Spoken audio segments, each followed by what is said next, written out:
Hello. Today's big news from the U.S. comes from the Pentagon, where a new press policy has sparked major controversy.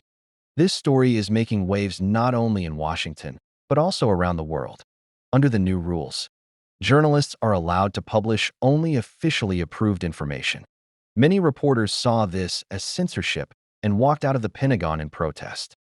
For some, this moment felt like history repeating itself, echoing debates from the Cold War era about government control of information.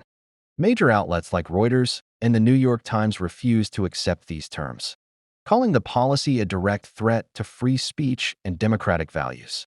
Several press associations also issued statements, warning that the rules could set a dangerous precedent.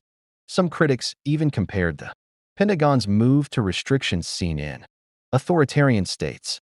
The Pentagon argues the rules are necessary to protect sensitive military information and ensure national security. Officials claim unrestricted reporting could put lives at risk, but journalists insist our rights are being restricted.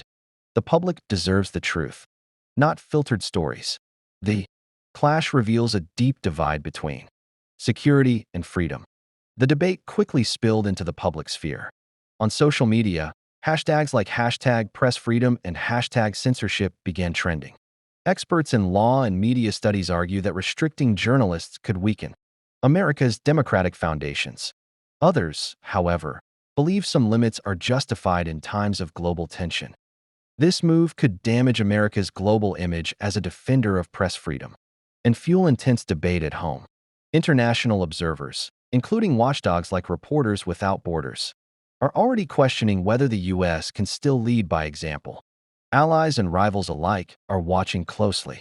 This is a serious test for freedom of the press in America. Will security win over transparency, or will public pressure force change? What do you think? Share your thoughts in the comments.